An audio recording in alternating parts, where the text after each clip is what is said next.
Let's go. Let's keep that power in. Let's go. We're seeing if Sam is currently in a snowstorm, folks. We're trying to see if we can keep his power going throughout this episode. So he might drop out, and we might have a solo trill pod for the rest of it.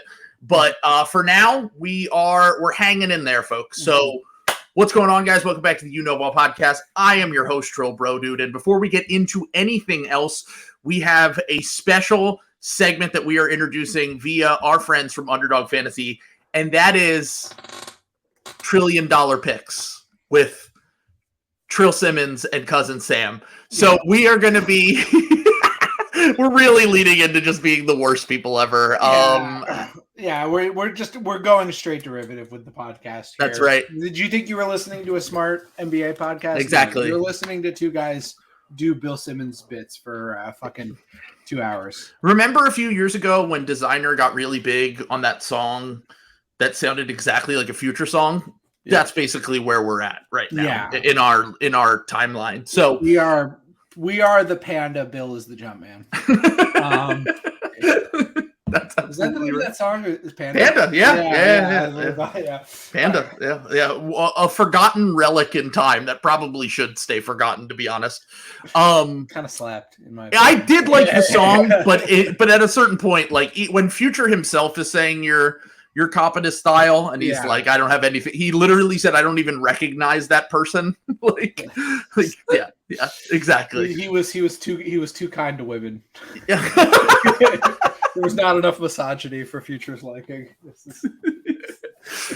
I need more toxic masculinity. I know nothing about Designer, so if there's something awful about him, no, I was saying that out of ignorance. Yes, it was exactly. more about the troll joke. Honestly, I can't even remember anything about him other than the fact that he got signed to Kanye and it ruined his career, which... That's probably the part that aged best for him. But we have the picks pulled up now, so we're just going to go through a few. I haven't really looked at these yet, so we're just going to be riffing. We're going to be freestyling on tonight's picks. We have the Cleveland Cavaliers and the Charlotte Hornets. We have, let's see what other games we got going on here. So we like this game. See, this kind of game feels like because Charlotte just doesn't play any defense at all. So I've noticed with a few teams, the Pacers, the Kings, who we're going to talk about today, and the Hornets, the pace in those games are like insanely high every time I watch. So I feel like I'm tempted to take the higher on those kind of picks. Just because it feels like there's going to be a ton of possessions in those games, a ton of shots, and the scores end up usually in like the 120s. So you're better off in those kind of games going with the higher. Detroit and Washington, I don't care about that game. No, I'm tuning in for that one. Daniel Gafford. Hold on now. Our boys. Here's our other boy, Nikola Jokic. Yeah. So he's going up against the Toronto Raptors, which if you watch the last time the Raptors and the Nuggets played, the Raptors actually got totally fucked by the refs. That was a very close game. Jakob Poeltl was kind of clowning Jokic in that game, and there was a stretch where he was basically getting anything he wanted. So I'm going to look at Jakob Poeltl on here and see if he has any availability. Well, I say we can take the lower on the triple double for Jokic. Triple double for Jokic, but he's had 2 straight triple doubles or 3 straight triple doubles. Like he's kind of making it a point again to get those triple doubles, which I know that there was a stretch where he didn't have any and people were clowning him. I've heard he doesn't care about the MVP though. Yeah, I know. He's so pure. He has such a pure basketball mind. He just doesn't care about that stuff at all. Yeah, he's so far ahead of all these politics, and he's above the drama. He's a beautiful angel. He knows nothing of the evils of the world, so he knows nothing about. I hate the way that everyone talks about him. Yeah. I actually like Jokic, but I despise the people who talk about him like that. So it kind of makes me hate Jokic by transitive property. It's exactly the kind of people that when they talk about like they'll talk about movies in a way to make themselves sound smart. Like I don't really watch movies like that. I'm not like a film head or anything. But people around the Oscars, like this past week, incredibly insufferable just talking about whatever movie won that they hated because they have a superior taste in whatever. That's very similar to how I feel about especially certain members of the media. A man who resides in Wyoming/Utah. Okay, so let's go. We might have to go with the Jokic hater ticket right now. Yeah, I was gonna say I mean, like, look, the points. Yeah, what about just the points? Like, lower on the points, I actually kind of like the best. So Jokic recently, if you look at his recent stats, I know he had a 35-point game the other night, a 37-point game, but before that, he had a stretch of four straight games where he didn't score 20 points. And more recently, it's kind of hard to figure out, but 24.5, we'll go lower on that because if you watch, as we know, if you watch the Nuggets, you watch the Raptors, Nick Nurse's number one thing is making sure that the other player is not scoring. Yep. Like Donovan Mitchell, Joel Embiid, they've all said it. And Jokic, they did the exact same thing last game. They were like, we will let everyone else cook. We are not letting Jokic cook. So I would say for this, I think that feels about right to me. So this is the Jokic hater ticket right here. You put $10 on that to win $30. We're going higher on Jakob Poeltl's points, and we're going lower on Jokic's points. So higher than 13.5 for Jakob Poeltl and lower than 24.5 for Jokic. So once again, promo code SLOP, get $100 deposit match. You can do NCAA picks on there as well. They're doing them for the NIT. They're already up. So check that out if you have not already, and sign up for this March Madness, which I will also be streaming for Thursday and Friday during the day. So check that out on Playback. Link is in the description for that as well. But let's get into this, Sam, where we have to talk about something that we've touched on, but we've been kind of avoiding it because obviously you're a Celtics fan. I'm a Sixers fan. But there is a giant elephant in the room, which is the Milwaukee Bucks. And Giannis Antetokounmpo's sex addiction. But I guess we're not talking about that. We're just going to talk about... Now, hold on. Did they start winning to distract from the fact that Giannis has a sex addiction and the freak, all the freak... oh, God! Going I didn't even think of the Greek freak. The Greek freak is literal, which is why he's so horny for his wife online. Yes, that's exactly why. He's taunting us. He's like the snowman. Please, Mr. Policeman, I gave you all the clues. Look, this is what he's taunting us. We have to do the before and after Giannis was horny in the comments of his wife's Instagram and see what the splits are like, because it's possible that he wins the MVP just on the back of that. He hasn't been playing because a DNP horny, and you can't put that. You can't put that on a. You can't put that on the report. So. My God. But I mean, hey, credit to Giannis. His teammates obviously like him. They have stepped up in a big way with him being out. And the Bucks just don't lose games. Now, some might say that it's weird that they started winning games when most people stopped caring about the season. But hey, I'm sure it's fine. Are they front runners? Is what you're trying to say? Tryhards, front runners. Well, I guess what I'm saying is, actually, if you look at it, the number one seed is actually stupid. It's for stupid, dumb heads. I actually didn't want it, to be honest. I'm actually kind of happy the Bucks have it. Like, I'm not mad. I'm actually laughing about it. Yeah, it's a good point. It's it's better to get. Historically, it's always been better to get a lower seed, as we know. Yeah. If you want to win the title, make the road harder on yourself, so you have to prove yourself more. Yeah, because no one likes front runners. No one likes guys that are like busting their ass every single night. You got to have games where you go to Houston and lose a tightly contested game against the worst team in the league. Right. One thing that all champions have in common is they haven't gotten lucky at all with their path. So you want to make that as hard as possible. Mm-hmm. Like that is something that is. Playing bad teams is not something that champions do. So, I'm really congratulations to the Bucks on their first round matchup with the Atlanta Hawks, the resurgent Atlanta Hawks. Quinn Snyder is ready.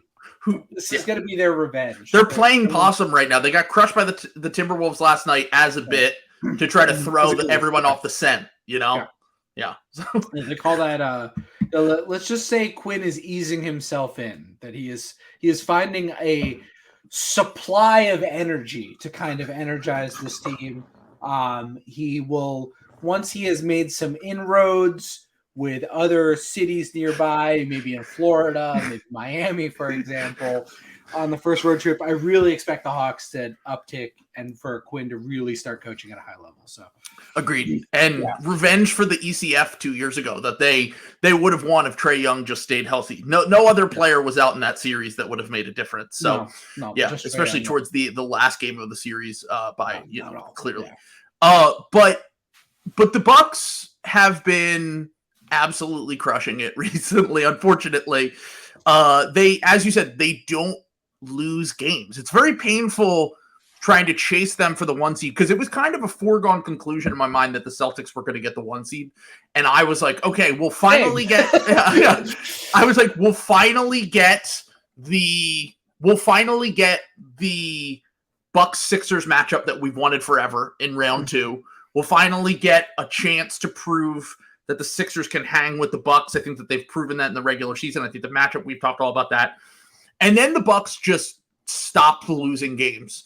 And right now, with Giannis, over the last 21 or 22 games, I believe it is, if Giannis plays, or honestly, they won a lot of those games without Giannis too. They almost beat the Warriors. It took a Herculean effort from Steph Curry in the fourth quarter and overtime to beat the Bucks without Giannis the other night in Golden State, where they've been actually really good. They've been terrible on the road. They have the same road record. The Warriors have the same road record as the Pistons, as we pointed out. But at home, they've been awesome. And it took a crazy effort from Steph just to beat them without Giannis. With Giannis, the only loss that they've had basically over the last 2 months was that Sixers game that we talked about recently, which, incredibly high scoring game. Joel Embiid and James Harden were great down the stretch, all that.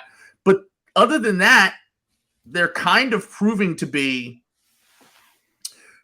unbeatable, especially against these teams that are not contender level. Like, they're kind of just running through these teams. And honestly, that's what great teams do. I don't like, it's not even a knock on the Bucks. I think that is something that teams they do their fucking job. Yeah. They go in, they kick ass, and then they end up having this insane winning streak, which if the Sixers didn't win that game could have been even longer. Maybe Giannis plays in the Warriors game if that is the case.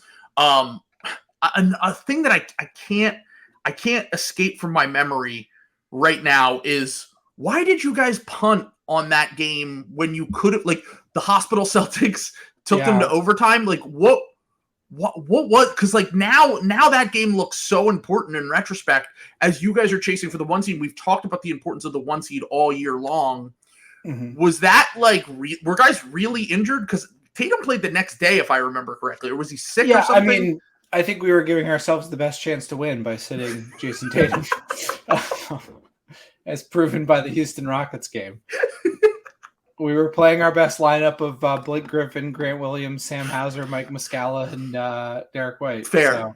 Honestly, it almost worked. You guys almost beat the Bucks at full strength. Yeah.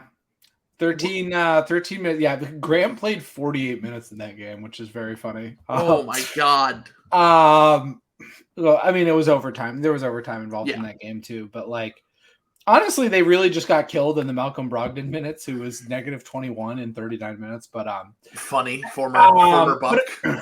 Yeah, I mean, I guess it just so happened that was kind of how it came up on the schedule. And I mean, like, look. Generally, I don't think that's the worst idea in the world. I do think they should be resting Tatum like more often in general. One of my big problems with because Jason Tatum is just such a consummate hooper that he like makes himself an Iron Man and like demands to play these games, but he just like clearly gets tired, but like likes playing the game. And I think we're seeing it manifest in games like he had against the Rockets last night, where he just looks fucking dead. Like he can't score anything. He'll get to the rim and then just like just twice in clutch time last night. Yeah, and just yarded the bunnies. Like they weren't even close. Like they weren't like. And then the weird like turnover he had where he's like going out of bounds. He literally just had to let the ball go out of bounds, and he like threw it and inbounded it, and it like reset the shot clock for like what would have been a shot clock violation, even if the other team had like gotten to. I don't know, man. Like I guess just like long story short, the Celtics are. I kind of put this on Joe Mazzulla, to be honest. I really don't think the Celtics are like well coached this year, and I think that it's kind of playing out like Marcus Smart has been, quite frankly, bad for like almost like 3 months now. Robert Williams doesn't play. Everyone wants to see more Derek White. I mean, really, Jaylen Brown is like the only like solid member of the team, and it's like he's kind of always been the guy that everybody like yells at. So I don't know, man. Like I think that we're supposed to be talking about the Bucks, but I do think that they kind of. I think the Celtics play a big part in this because you now are split in the season series. Yeah. You are right behind them and have a chance to make up some ground in the standings. Yeah.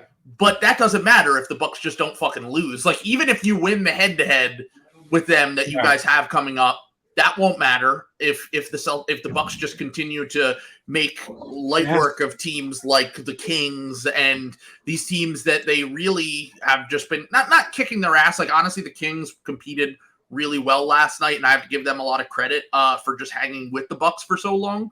But that game, going into that game, you guys were a game and a half up. You were 41-16. The Bucks won, and they're 40 and they went to go to 40-17.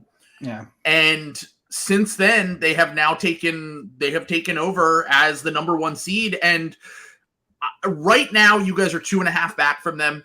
Basically, the next game will determine the season series between the Celtics and Bucks. If you guys win that, you still have a shot at the 1 seed. But it's like you got to start winning these other games. And the Sixers also play the Bucks. They're 3.5 back right now. But if they win the next game, they win the tiebreaker between the Bucks and them. So they actually have a chance to catch up and reach the 1 seed. But if the Bucks just keep looking the way that they do right now, and honestly, between Middleton, he goes back and forth. Middleton has games where like the Nets game, the Sixers game, where I'm like, oh boy, it is not looking good. And then last night takes over in the third quarter, can't miss a fucking shot, looks just as good as he has in the past. And he's starting to regain that form. And I've said all season, I don't trust Drew Holiday as the main shot creator. And look, Giannis is going to have a ton of offense run through him, but he's going to have nights where his shots just aren't falling. The other team is kind of, doing a good job guarding him just because of the lack of the jump shot. They're letting him take these open shots. And I don't trust a Drew and Giannis-led half-court offense to put up a ton of points in a playoff series. But if Middleton is back, I think that will be enough with their improved. Like you have the Middleton factor is the biggest factor to me, and I've talked about it all year. And if he comes back and he's shooting regularly and not being a total turnstile on defense, that makes a huge difference. And then the other factor is this improved depth that they have now with Crowder and Carter basically giving them the ability to, and Joe Ingles to a lesser extent, I don't really think he's going to be a big factor in a playoff series, but he's at least another guy with some size that you can throw out there between him, Crowder, and Carter. If Grayson Allen is unplayable in a Celtics series, which I think that he might be, you can throw out one of these bigger wing guys and they can prove to be kind of the antidote to that. And the Bucks have more flexibility and depth and the ability to just give you so many different looks that they didn't even have on that championship team. I think this team with a somewhat healthy Middleton is better than that championship team. I think that the depth and the versatility that this team has is just going to be better. And the one thing that we've been worried about all season is proving to maybe come around right at the best time for them with Middleton getting healthy. Yeah, I mean, I think for them, I'm less sold on Crowder contributing in a real way, like in the playoffs. I know everyone, I know Bucks fans are just like absolutely traumatized by Grayson Allen, but I don't know. Like, I mean, I guess they would know better than me. I really don't think Grayson Allen's that bad, and Jay Crowder's like pretty old, man. Like, I'll say I don't this know. much. I've seen enough of Jay Crowder in playoff games to be like, It's all dependent on the shot. It's all dependent on his three-pointer falling. He doesn't have anything else offensively, but that's it. Yeah, I mean, he was cooking for Miami. I mean, he did hit like Andre Iguodala hit $1 billion. He hit $1 billion against the Celtics in that thing. So maybe I should be like more scared of that. I don't know. Joe Ingles, I don't think that moves me that much. I think the real difference between like last year's Bucks and Celtics series is Middleton healthy? I think it's literally all that matters. I think a lot of the matchups are going to be the same. I really don't think the teams at the highest end levels, when it comes to the 8-man, like the Celtics will have Brogdon now. They'll have Middleton, but I don't know. And I guess Ingles instead of Wes Matthews, but like I thought Wes Matthews was great for them in that like series. I don't know. Like I don't think that there is. I think that the problem remains like on a matchup with the Celtics is the Celtics just have a lot of big, strong guys to throw at Giannis. Giannis is going to end up with 37, 15 and, 9. So Bucks fans can laugh at me about that, but they do make it hard on it and they make him inefficient. And I think that is how you beat the Bucks. So I do still believe I do still think the Bucks are going to have matchup problems with the Sixers and the Celtics a little bit. And I think it really just comes down to if Middleton's healthy, because I think if Middleton is healthy, especially the way some of these other teams are playing, then I believe more in them being a tier above. Yeah, I guess is what I would say. Because right now even with the Celtics eating dog shit, I don't necessarily think they're like better than the Celtics and the Sixers. I don't think they're world beaters, but I also think that they have the pathway to the greatest advantage, which is only having to play one of these teams that could give them problems. That is true. We've talked about that all year. I think they're going to make, and I'm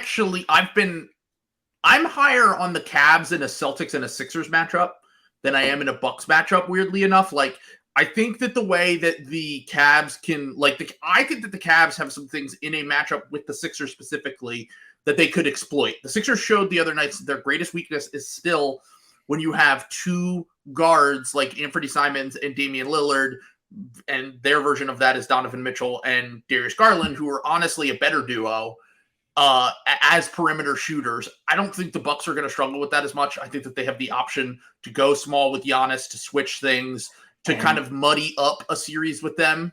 I just like Mobley and Allen are great rim protectors. They're like very rangy. They are not ready for Giannis and his like truck and the Giannis truck style. I don't think they're strong enough to, match up. You need meatballs. You need Grant Williams, PJ Tucker, Al Horford, Joel Embiid. Like you need or Marcus Smart even, who will try sometime. Will just. An asshole. If you watched the Kings Bucks game last night, that was the Kings' problem. They just didn't have. They literally had no one with the size and speed to be able to keep up with Giannis in space at all. Giannis was in the third quarter. Giannis was like, "Oh, I'm stronger, bigger, faster than everyone on the court right now. And I'm going to get to the rim at will. I'm going to collapse the defense on every single possession." He ended up with 46 points on 19 of 28 from the field. So that's what it is. You keep, because you're never going to stop Giannis. He's always going to have a fucking 38, 10, whatever game. It's what his shooting percentages look like and what his shot chart looks like at the end of it. Like if you get him to take 4 or 5 jump shots and you get him to take like transition threes, you've won. Even if he gets his 40 points, that's what you're looking for. He hit 2 threes last night, and I was like, I would be fine with that if I were the Kings. You just have you have to live with it. Like, I mean, exactly. What are the alternatives here, and what is the shot diet? And honestly, even beyond that, like I'm for Giannis taking threes, long twos, whatever, because I think the greatest improvement in Giannis's game over the past 3 years that we've seen is I keep thinking about Celtics game 1 last year when it was like, holy shit. Like the Celtics made adjustments and they got better throughout the series for sure. And the Bucks just ran out of guys really. But that game 1 where Giannis his passing and his playmaking has taken such a massive leap over the past 2 or 3 years where like he was collapsing the defense on every play and just finding shooters wherever he wanted. And I'm very much okay with going one-on-one with Giannis, or maybe one guy and shading over with a Joel Embiid or a Robert Williams or whoever. But I'm not gonna dedicate my entire defense to stopping the Giannis drive, because Giannis is gonna, get to the free throw line. You're just gonna have to kind of live with him getting his points in a way that slowing down the other guys. You can't give up both, and that's what it felt like in his biggest playoff games. Teams have kind of overcommitted to one theory or the other. You just kind of have to really nail down your defensive strategy with Giannis early in a series, and both teams are going to make adjustments. I think the fact that, I think Grayson Allen is playable in a Sixers series, and that's huge for them, because Grayson Allen is a very good shooter. He's someone who is a good ball mover, can somewhat do some, if he's like a third, fourth creator, he can do a little bit of that as well. And, it's going to prove that I felt better about the Sixers matchup depth. I think Niang can play in a Buck series. I don't think he can play in a Celtic series. Mm-hmm. But then you have Daniel House or Jalen McDaniels or someone else that you can throw up their minutes for that series. But I think the Bucks just have a better version of that. And I think that one of the things that I've been selling short is I felt like the Celtics have had the best 1 through 8, but if you remove Rob Williams from that equation, or you at least have a hampered Rob Williams, and then Marcus Smart isn't performing as well as he is, maybe the Bucks do have a case for having the 7 best guys in a top of a rotation. I mean, I think quietly, honestly, even the Rob thing, because we've actually gotten some pretty solid minutes from Blake and Luke Cornett at different times during the year. As much as I want to gas up Rob and say this is all Rob, it's really just Marcus Smart has not been the same guy. Because I think Marcus Smart, it's people underrate. I do not think the first and foremost Jaylen Brown and Jason Tatum are place setting guys. Bill always says he wants them to play with a pure point guard. I get what he means. He's totally wrong, because they go insane about Smart being that guy. But Smart understands where they want to get the ball. He understands getting guys involved. Those guys are usually doing the kind of very basic attack actions. They're the ones getting the advantage, attacking the rim and whipping to the corner or something like that, doing that type of things. Marcus Smart is the one who's kind of dissecting matchups. Kind of finding guys, finding the mismatches, getting the, the screen switches and all that other stuff. I guess what my concern, why I think the Bucks are in pretty good shape, is I know we say that coaches don't matter, but I think the Celtics are starting to really take on water just in terms of what's happened to their coaching staff over the past year. And I think it's really starting to show. They have a 1 play for the end of games. Every game. They have 1 play for the end of games. I wonder how much of that is, you had this Ime thing kind of come out of nowhere, I mean, or at least I don't know that I think the Celtics, as evidenced by the suspension, I think the Celtics were hoping that something could be worked out where he could come back. He's not, because of whatever happened there. Will Hardy leaves to take over the Jazz. It's pretty clear he's a good coach. Now Damon Stoudemire is gone.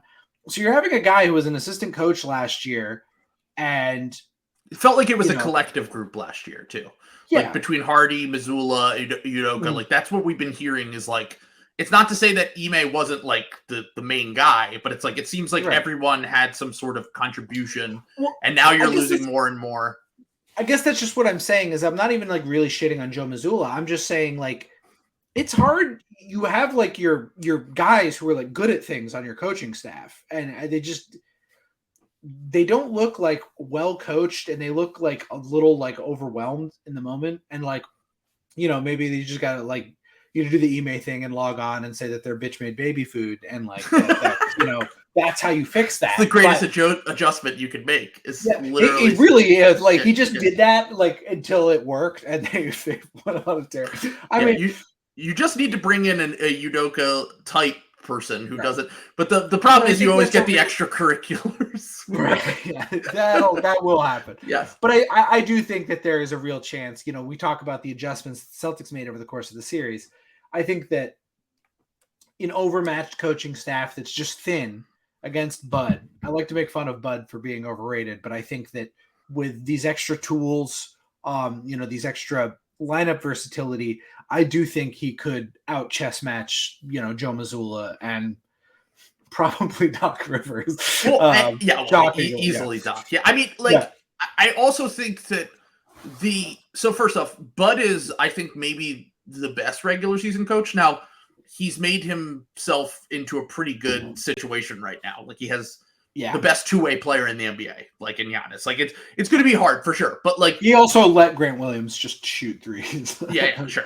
No, look, he's gonna make some bozo decisions, but also in his defense, the Celtics just outmatched the Bucks, and it was obvious by Game 7.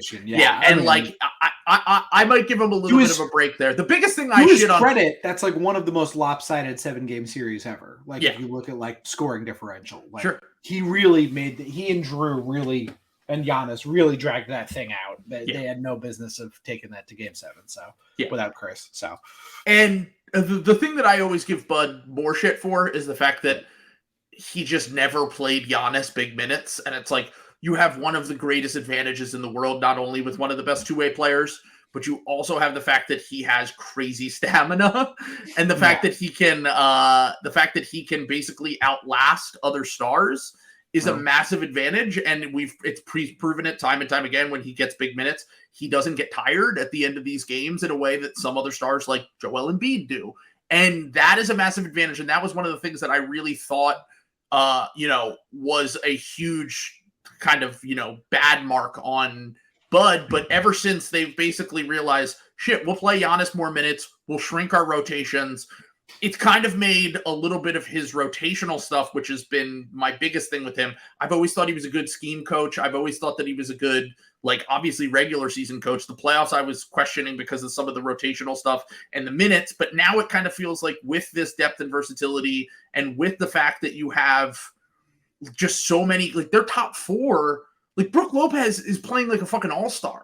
Yeah. And I was just thinking about how that was what the exact hypothetical I was going to give is what if the Lakers just pay Drew Holiday? I mean, I'm a Celtics fan who I've benefited from a billion of these. So far glass house and throwing stuff. Wait, what do you mean? The Lakers pay Brook Lopez. Brook Lopez, yeah. Yeah, you said Drew Holiday. I was like, wait, what? Oh, sorry, no. Yeah, Brook Lopez. He was never a free agent. They just go to the Pelicans and they're like, we'll just give you money. But no, that is this. And once again, look, people give shit to Bud, but I guarantee you he had a lot of say in that kind of signing. And he knew that he could reinvent Brook Lopez in a way with Giannis in a way that not a lot of coaches would. I think that he probably had input. Defensively, they're always some of the best. They defend the 3-point line even better than they did before. Outside of Kevin Huerter going absolutely nuclear last night, which was what are you going to fucking do? It's fucking... You cannot stop Kevin. You can only hope to contain him. They were calling him Kayvon on the Kings broadcast. That's how you know he was hooping. They kind of, that's some Hawks appropriation though. That goes back to him. The famous video, the famous picture of him in the MLK jerseys. Yeah, Kayvon. When he's hooping, he's Kayvon. When he's sucking, he's Kevin. He's Kevin. But.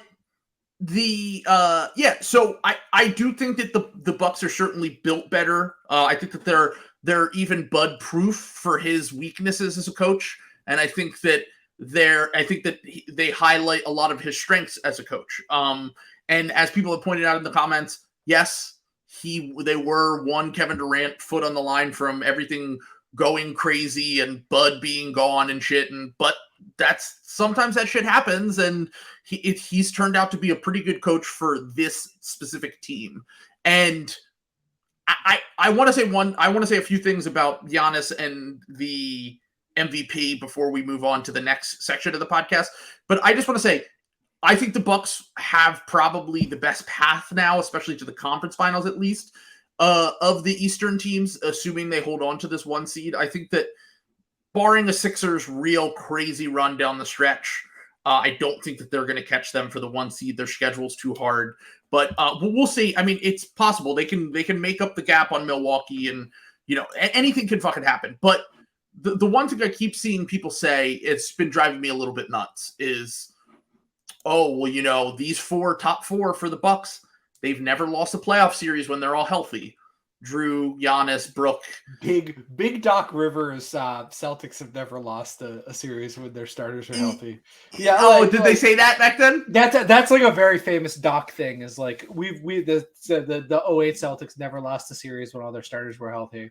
Like, so Doc would repeat it all the time? Yeah, Doc said that all the time. Of course. Like, we did get taken to 7 games by the Atlanta Hawks in the first round the year we won the title. Exactly. Never lost when they're all healthy. That really is a mark of how great that Celtics team was, though. That like they somehow won the championship while being coached by Doc Rivers. In spite of, yes, only took them going to what, 2 or 3 game 7s?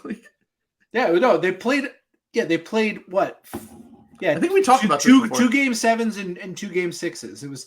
It was 7 games against the Cavs and the Hawks in the first 2 rounds, and then 6 games against the Pistons and the Lakers. And other than the 72-win Warriors, I believe they have the best net rating over the past 15 or 20 years. Yeah. So that shows you how good that team was. And how, I mean, like I said last night, the Celtics are undefeated when they have more points than their opponent at the end of the fourth quarter. So it's undeniable. Yeah. Once you get to the bottom of the age gap discourse, then you can focus on talking about the Celtics again. God damn, I'm still getting over the fact that my teammate Jabari looked good. I Will brought that up, and I'm mad now. We did that. Okay, so looked good. This Celtics and Sixers team actually have a lot in common. Yeah, they've both been blown out. So the Sixers have been blown out twice all season.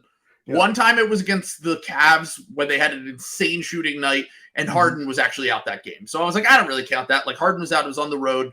Cavs shot the shit out of the ball. I'm like, what can you do? The OKC game was the one where they were healthy, they got outplayed. The Celtics also got crushed by OKC in that game that we famously talked about before. Yeah. And in addition to that, they have now both lost close games in Houston. The Sixers went to overtime. The thing that kind of spearheaded this whole movement for the Sixers in terms of turning their season around was an overtime loss in Houston with Jabari Smith Jr. absolutely going off. And I was like, this is the most down I've ever been about the Sixers. I was like, I think we were 500 at the time. This was 12-12 or some shit. I was like, it's over, dude. This just feels like rock bottom. It's terrible. They turned their season around, whatever. The Celtics and the Sixers have both now had close losses in Houston to the Rockets. And as Will pointed out, the Bucks also lost in Houston. The Rockets have 16 wins all year, and 3 of them are against the Sixers, Bucks, and Celtics. Yeah, healthy. The bit I almost went with last night instead of the age gap discourse was that the Celtics own the Rockets pick and it's top 32 protected. So the second round pick. So got him. Yeah, they're closing in. That moved them. That moved the Pistons past them. So they just need one more. There's some 7-dimensional chess going on here. Yeah, we just need the Spurs. Jason Tatum. The Celtics will be winning against the Spurs when they play later this month. They look. The Celtics might lose in the second round, but 33rd overall pick. Yeah, second round. Yeah, we definitely won't lose to the Nets in 6. The Celtics season is going one of 2 directions. It will be a game 7 loss to the Mikal Bridges Nets, or they win the title and lose 5 games the whole playoffs. Those are the only 2 outcomes that are possible. It certainly seems like I think I would right now. I'm gonna hold off. I want to see the Sixers, Celtics, and Bucks how they finish the season, because I normally don't put too much into this, but because there actually are stakes. Yeah. I'm putting a little bit into it because we're still chasing for the 1 seed. These games actually matter. Those 3 games are going to be really important. Yeah. All of them. And they're all really close together. Yeah, the Sixers have 8 games in 13 days coming up, so not looking for, and a lot of them are on the road. So thank you to the schedule makers and Comcast Spectacor, who lets the Wings and the Flyers, because they own them, pick the home schedule. Really appreciate that. But back to the Bucks thing, was the last few things I just want to say about the Bucks real quick before we move on from them. First, these four have never lost a playoff series before. who have you beat? Like, yes, you won the finals. No one can take that away from you. I think the title was a little bit Mickey Mouse. You have a chance to make it up this year. If you win this year, I'll give you all the credit in the world. Even if you get to the finals, I'll give you all the credit in the world. But you beat the Miami Heat, who that team was not very good that year. You beat the Nets without Harden and Kyrie for a good chunk of the series. You beat the Atlanta Hawks, who didn't have Trae Young for some games, also just weren't that good. The Sixers were frauds, whatever. And then you beat the Suns. The Suns was an impressive win, the comeback, winning 4 in a row. But if they do it again this year, then I'm like, okay, the Bucks are a problem. Even if they just get to the finals, the Bucks are a problem. They beat the Celtics, the Sixers, whoever. I will give them 100% credit. But that thing, they've never lost a playoff series together, is a little bit fugazi. I'm just saying right now, it's a little fugazi. This isn't the Warriors with Steph, Draymond, and Clay, where like you have like a decade with 4 titles where you've only lost like 2 playoff series or whatever when they're both healthy. Like it's not the same thing. Let's stop acting like it is. But the last thing I want to say on the Bucks is that I see something coming. And I don't actually bet on these things myself, but I have been keeping an eye. Me and Mike Chiodo talked about this earlier. Giannis's MVP odds right now are like crazy low. So this is something I don't think I got a chance to say it last episode. We talked about MVP. I might vote for Giannis right now, to be honest, if I had a vote. Like, okay, I'm muting his mic. We're kicking him off the podcast. Okay, so here's my argument for Giannis. Yeah. I think he's the best two-way player in the NBA. And I think that he's already proven that he can be the best player on the title team. Totally fine if you want to vote for him. My argument against Giannis is that I think that this, as I said before, I think this is the best Bucks team. They're pretty good without him, too. Like, when he plays in games, they don't die when he goes to the bench. And the difference between him and Joel Embiid is that the Sixers have gotten better at that throughout the season, but they still do struggle when Joel's on the bench. In the games that Joel doesn't play, they're actually looking a little bit better, which hurts his case a little bit, in my opinion. But my thing with Giannis is, like, he did have a stretch where he was really rough when they went like 500 in the middle of the season. But Joel started the season really shitty, and Jokic has been struggling recently. So, like, it's not, and some of the Jokic stuff is like mainly just like teams exploiting him defensively. His offense is still great, but like I do think that all of these guys have had weak points. And the reason why, if you look at books right now, he's like a plus 600, plus 900 on certain books. Yeah. The MVP talk, the MVP talk is going to end up a lot like almost like the Democratic primary when it was like Elizabeth Warren and Bernie Sanders, and everyone was like, both sides are way too toxic. Like, we need to find a compromise candidate. And Giannis. So Giannis is Mayor Pete, is what Giannis is Biden. Yeah. Fine. Joe Brandon. Yeah. Joe Brandon. So Giannis is the comfortable. We've known he can do it. He's been around. He's Tatum the guy. Marion Williamson then, in this analogy. He's blowing glass and he's just like talking about peace and love. Yeah, the Luka Yang gang is long called. I mean, so here's what I would say about I think Giannis is the best player in the world. That's fair. And I think we don't just like let that like enter into it. And the fact like because there's all kinds of other caveats, but the fact he's also now the best player on the best team. I think he's the best player, period. He's won a title. I think he got robbed of a third MVP, to be honest, the year that Jokic won it his first year. I think Giannis should have won the MVP that year. And like because of exactly what's happening to Jokic right now, like do we really want to give 3 in a row? But it's weird because when it was Giannis, everyone was like, you just can't. And like now everyone's like, oh, you're gonna and now he's proven you're gonna punish Jokic for don't do that. No. Anyway, I don't know. I think Joel and Giannis are very close for me. I would not be giving it to Jokic. Let me just put it that way. Even I throw all your Vorps and Snarps and bullshit at me. I don't care. Well, that's the thing is that Sixers fans are now going to have to pivot because the two things that people have been holding against Joel the last 2 years are availability, which he actually has played one more game than Giannis and like 3 or 4 games worth of minutes more than Giannis. And so he's played like 150, 180 more minutes or something this season, which has always been the joke is like best abilities availability, best abilities availability. And we're all like, no, it isn't. It's being the best player. Like, it doesn't make any sense. But now that plus the fact that Embiid's actually, his metrics are way better than Giannis this year, his advanced metrics. So Sixers fans now have to pivot and be the calculator rats if they want to argue against Giannis. Because the one thing that Giannis, as I said, because the Bucks are so good and the Sixers and the Nuggets still struggle when their best player isn't on the court, that actually favors them when it comes to the advanced metric stuff. I don't really care about that stuff. If you're voting based on who you think is the best player, if it's Jokic, if it's Giannis, whatever. But it is funny that the Sixers might now have to pivot. And I've been saying, like, me and Chiodo were talking about it earlier, and like we could just hear the Zach Lowe monologue coming like in a week from now, where it's just, if he has a big game against the Suns, it might be the later this week episode of the Low Post. I'm predicting it right now. Me and Mike talked about this earlier. If Giannis goes crazy against the Suns tonight and they win again, he's going to be like, the whole season, it's been Jokic or Embiid. And, you know, Jokic, he's going to win his third straight. Embiid, he's been in second the last few years.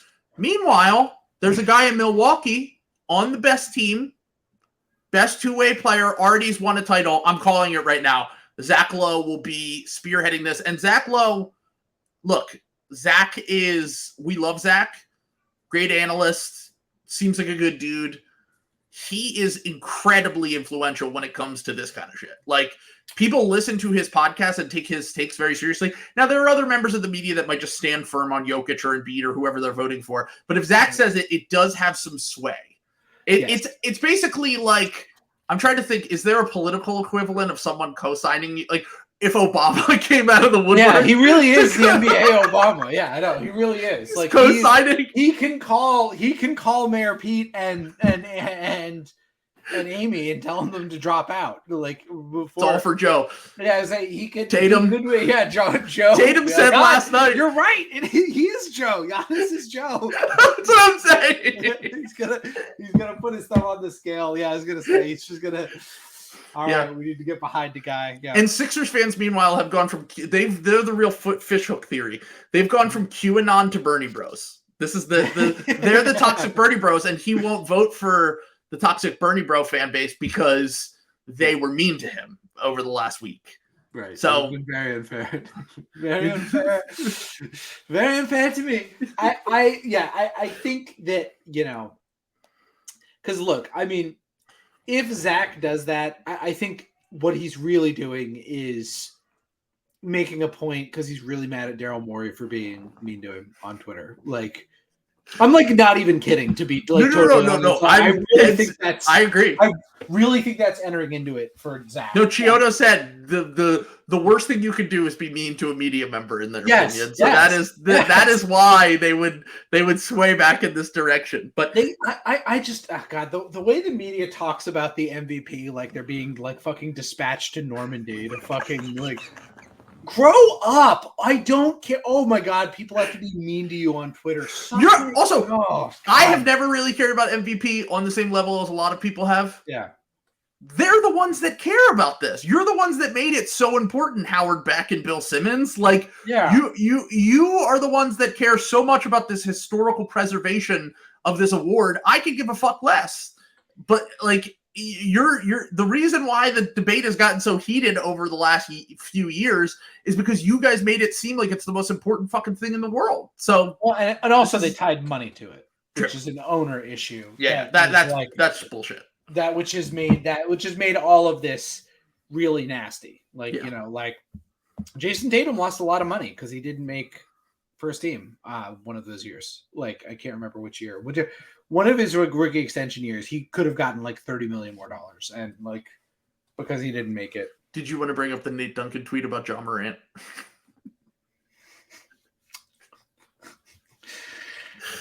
If the first thing you think about when you hear a guy's going to like, I don't know what the facility is, but he's going to get help for something. Yeah, some sort of rehabilitation. And your first thought was like, oh, he's not going to make All-NBA, which means He's going to have $30 million less on his $190 million versus $230 million contract. That's what we call it. It's not even a cap thing because he's still on the cap. Like, because that's terminal dunked on brain. Yeah, say the dunked on brain because look, I get it because the cap can be fun. It's like a little puzzle. You gotta like figure out how to like fit the guys in here and everything, and you kind of forget that like when a two-way player gets waived, that's like a devastatingly traumatic. That's literally someone's dreams getting snuffed out. You kind of forget the human cost of all of that. Like, oh, awesome! Vander Blue is now has to go play in Israel. Like,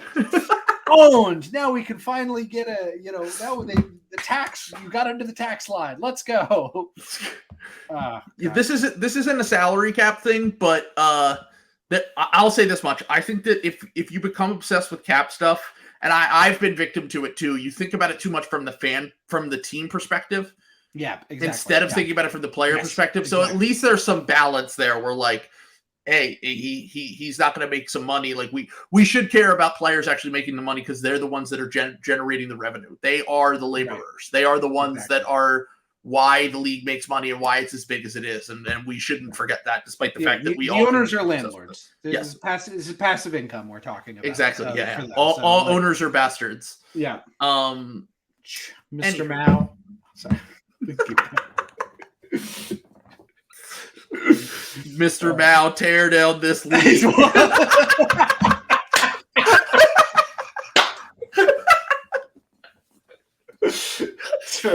Sir, we need you more than ever. You won't believe that they named it Crypto Arena, sir. You have to get here. Please. The Silicon Valley Bank has fallen.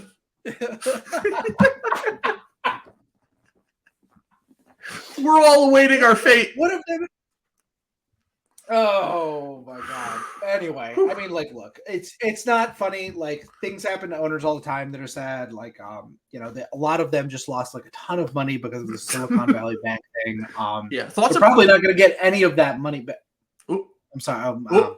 I got so something about $250,000. This is interesting. Anyway, I'm sure it's fine. Yeah. Also, thoughts and prayers with Haralabob. I know you've had a really hard week. His greatest enemy was taunting him on Twitter, and I guess I'm of course talking about Senator Elizabeth Warren.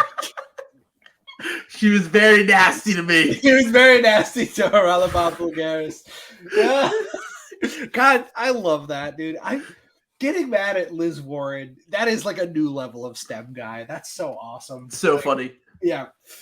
Why was your husband even there? What a disaster! He lives in the house. He lives in the house. My favorite Trump tweet. Here. Yeah, it's so good. It's his house. So good. All right. Okay. So Sixers fans, little tip: even if you're a Nuggets fan and you're listening right now, I know we have a few Nuggets fans that listen to the podcast. What we need to do now, we were bonding, we were making an unholy alliance with Celtics fans and Bucks fans to take down Jokic a week ago. I tweeted a picture, the famous picture of Churchill, Stalin, and FDR coming together, coming together to take down, but this is now we need to see eye to eye with Nuggets fans for a little bit. I will be personally pushing the Giannis for Defensive Player of the Year to distract everyone. From the fact that he also the best, the most versatile defensive player, the number 1 or number 2 defense in the NBA. How could you not give it to Giannis Antetokounmpo? Don't give him any other award, but definitely give him that one. So we might, Jokic and Embiid people might need to come together for that. I'll come together to take them the advanced stats still on the back channels with Bucks fans, but Sixers fans, they got to be working both sides right now. You're leading a very like The Departed. You're like Leo in The Departed, like just bouncing between the two. Thanks. That's Mark right. Wahlberg is giving you shit. Hey, I heard you said that Giannis isn't the best player. They're number 1 in the NBA. Stupid. They got the best record. The best record. I heard you've been talking about Jokic. You're saying his advanced stats? Fugazi? Get the fucking stat rat.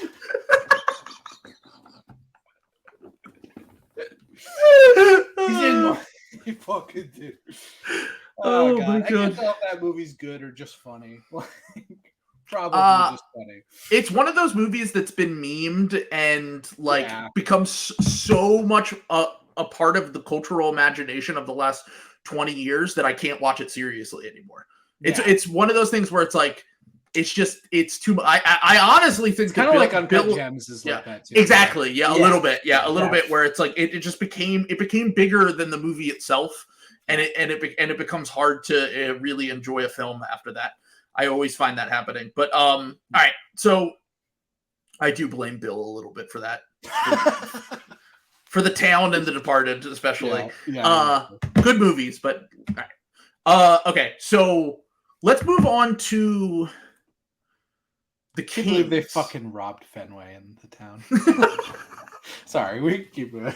It's just like, come on, man. Like, just reel it in, like moderation. You need like a little bit of moderation. You need somebody in the room being. Well, they did it. They did it years before the owners could and trade Mookie Betts for nothing. Rob the fan base. God damn it. There's a Bill approved analogy. Yeah, there we go. So the Sacramento Kings. We're gonna talk about the Kings because I have been. It's very funny because last night I watched the Kings Bucks game, and I have watched a few of the Kings games recently. Their home crowd is fucking awesome. It's really cool to see that they're actually like fucking like crushing it right now. Like they're second in the West. They're fighting back and forth with the Grizzlies for that 2-3 seed, but I do think they're going to end up in one of those seeds going into the playoffs. And look, I've been skeptical of them all year, and I finally was starting to kind of turn a corner where I was like, maybe they can win a playoff series. Maybe they can compete in the West. Sorry, new slop just now from 7-footer Myers Leonard is signing with the Milwaukee Bucks for the rest of the season. Let's go. Let's fucking go. Sorry to cut you off. No, it's all good, dude. You need a good vibes guy for the finals run, you know? God, can you imagine? I hope they end up playing the Heat in round one, so we get a Haslemberg Myers matchup. Beef. Going head to head. Yeah, head to head. Oh my god. Udonis has got to show out. Well, it does look like they. All right, a little aside on the Heat. I know we're supposed to be talking about the Kings right now, but a little aside on the Heat. Yeah. I watched. So first off, a few nights ago they played the Orlando Magic, and Jimmy Butler walked off the court at the end of the game, and they got a technical foul for 4 versus 5 when they were down like 9 with like 30 seconds left, but in overtime. But he literally just walked off the court, and I haven't seen a single outlet cover this. Like, I think Russillo was the only one who brought it up. Yeah, it was just like an aside. Like, yeah. If any other, we talked about this, if any other top 12, 15 player did that, would it not be fucking headline news? Like, do people just not give a fuck about Can you imagine if Embiid did that? Oh my God. Like if Tatum did it, or even Harden. Like, Harden. I think Harden and Embiid are like the number one targets just because like the media, like Daryl, they hate Daryl and like they do that stuff. But like, if they did that, if Kawhi Leonard did that, I think there would be a huge fucking stink because of the people would be having a conniption. Yeah. Like, but Jimmy walked off the court. Nothing. We heard nothing about it. They lose to the Magic. Yeah. And 2 days later, last night, they're playing against the Utah Jazz. And if I have never seen a team try to lose a game like the Jazz did last night and then end up going down to literally the last possession of the game.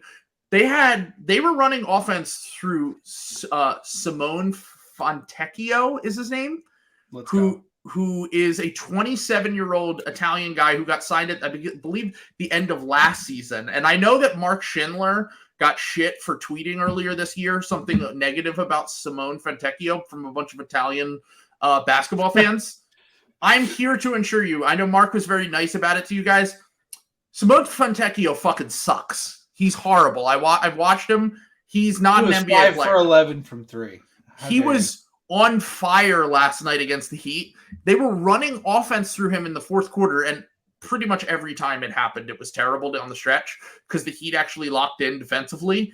But I was like, the fact that the Heat are even competing with this team right now, and the fact that Jimmy's walking off the court and all this shit, like, I know, as Russillo pointed out on that podcast, you might be just saying none of it actually matters because last year they almost made it to the finals despite all this shit at the end of last year. But the difference is this team is just not nearly good enough to kind of survive this stuff. And like, they're struggling against bad teams down the stretch of the season. They've been pretty bad throughout the whole year, but I think that they're probably going to end up in the 7 or 8 seed and play the Celtics, Sixers, or Bucks in the first round.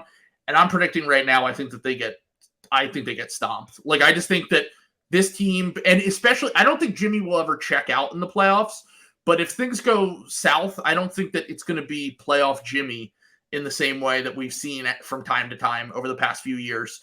I feel like this team, once again, I think this team is closer to the team that got crushed by the Bucks 2 years ago. I think the Bucks would absolutely destroy them in a series. So I'm interested to see how their season kind of ends down the stretch here. But back to the Kings. So earlier this year, we had an episode where we had a Kings fan send me a DM that was comparing the Haliburton-Sabonis trade to 9/11, which at the time, I was like, I totally understand comparing this to 9/11, and I understand where you're coming from as a frustrated fan and comparing it to a national tragedy, blah, blah, blah. This was before the Kings went on their run and had this crazy run to the 2 seed. But I got to say, I've been watching them recently, and I think I'm not taking a full L on this, because I still think I'd rather have Haliburton for the next 10 years than Sabonis. But, like, the way that the Kings have been playing, like, Sabonis has been incredible. Fox has really been unlocked with this new offense with the shooting, and Sabonis screening and rescreening, like, every possession, having a ton of shit run through Fox and Sabonis. And their offense, look, their defense, I'm still don't believe in it in a playoff series. But their offense is for real, and they control the pace of almost any game that they're playing in because of it. And they are much better than I anticipated. And I think that the Haliburton-Sabonis trade is closer to an even trade than I had anticipated by far. Like, I expected it to be the Pacers run away with this trade. And, I'm trying not to be too reactionary, but, like, I think it's a fairly even trade for the results so far, at least. Yeah. I mean, so you think about win-win trades in history. Like, I think the one I always used until it suddenly was not fair was the Kawhi Leonard George Hill trade. Yeah. For like 4 years there, because that looked really even, and then wheels kind of came off there once Kawhi became like a fucking MVP. Like the outlier of all outliers, by the way. Like, yeah, that kind of developmental story almost never happens. Yes, like. It is kind of like crazy. You know what I'm saying? It's tough to, and I mean, like, look, the Pacers, they were in that Heat series. Like, Paul George, remember when Paul George, like, could have, like, been, like, a young, like, he was kind of like Tatum, you know what I'm saying? Like, it's like a very similar, like, yeah. Ton of success early in his career, conference finals early, one of the huge wing shooter that can lock down on defense. Like, yeah, I was gonna say, like, very, very, like, similar, and those Pacers teams were just so good. But, like, I think this is pretty much like a win-win trade, like, by definition. Like, I think especially because even if Haliburton is a little bit better of a player than, than Sabonis, the way you hit the nail on the head, the way that, like, Fox is unlocked and is suddenly, like. People are talking about him for first team All-NBA. Now, a lot of that is injuries, but, like, he's going to probably make an All-NBA team this year. Like, and that is, I don't know. Like, I think that has to, like, count for something. Even if Haliburton is, like, does seem to be kind of headed that direction, and Sabonis is, it's not a 1-to-1. He's older, whatever, centers are less valuable. I get it. The fact of, like, the team context and the fact that it has turned the Kings into what they will probably end up being a likely 2 seed, and I think have a real shot at winning a playoff series. I'm gonna get a little crazy. Winning 2 playoff series, depending on how the seeding breaks. Like I don't know, man.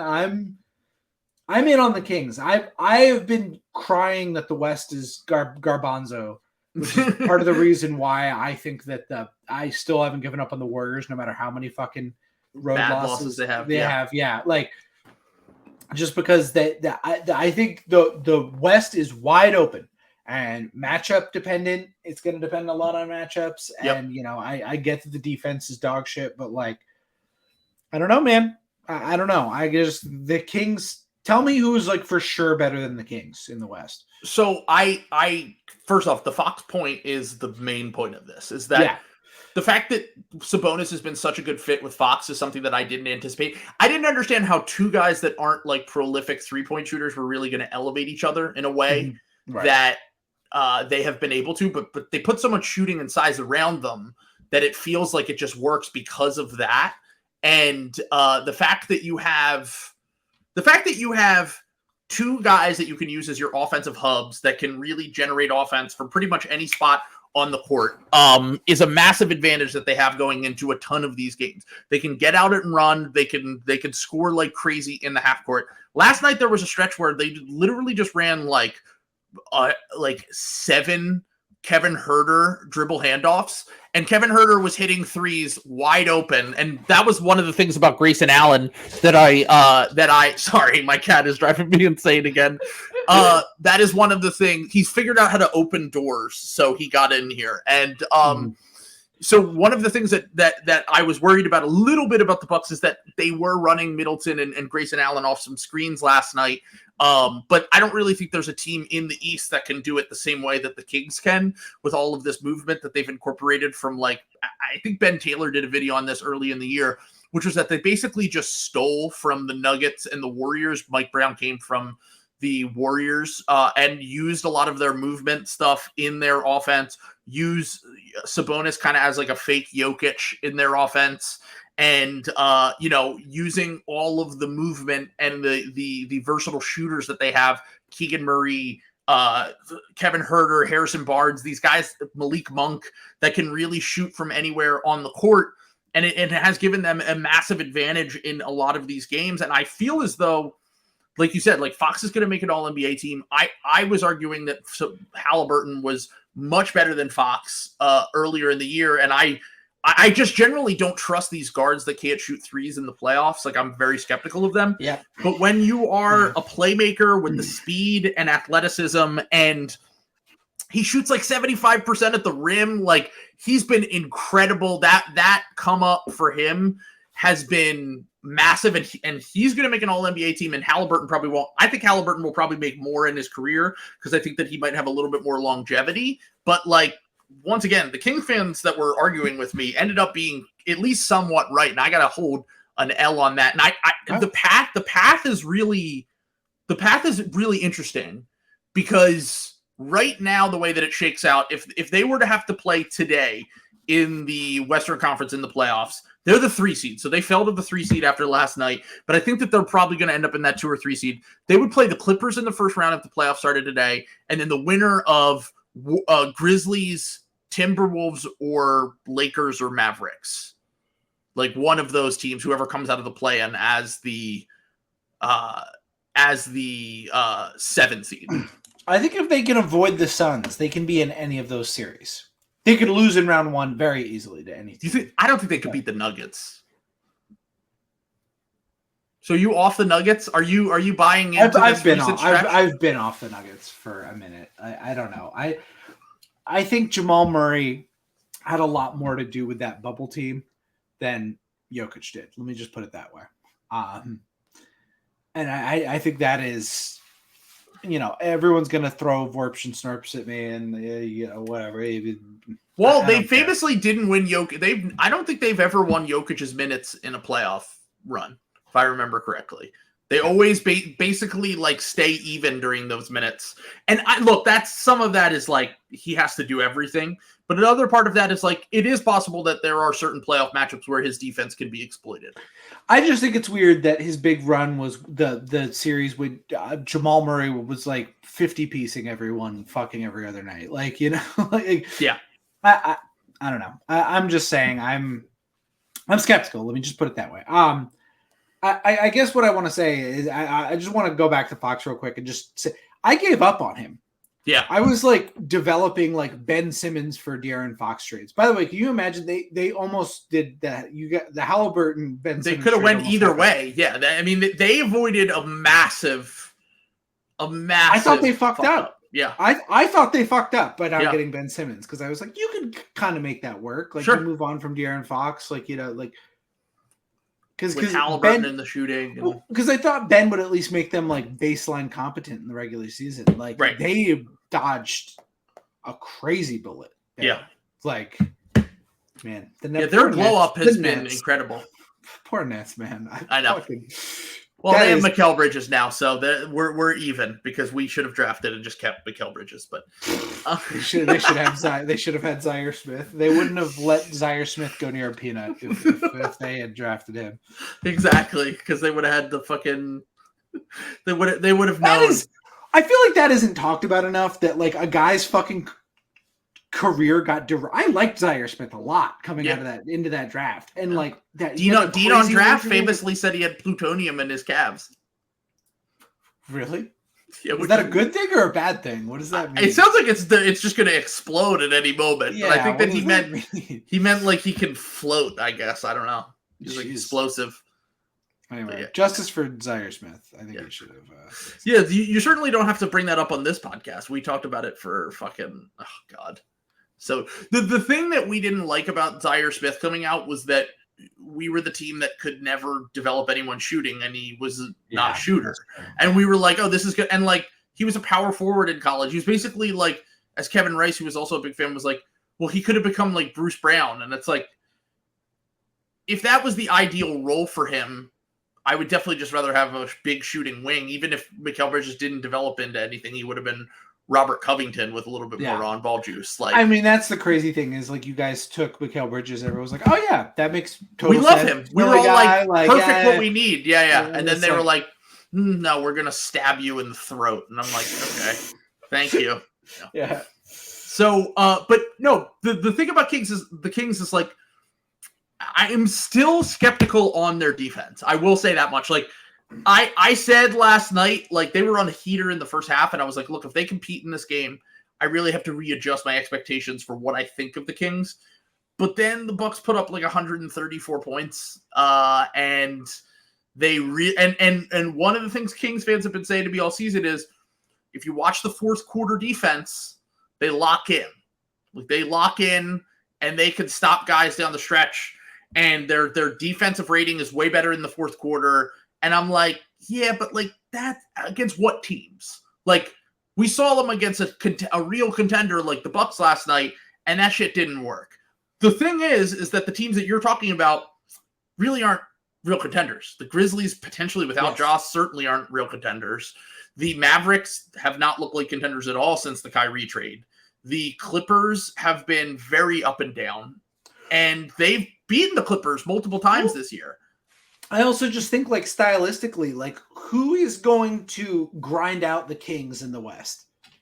Who is going to hunker down and like bring them into rat mode ball? All those teams are in the East.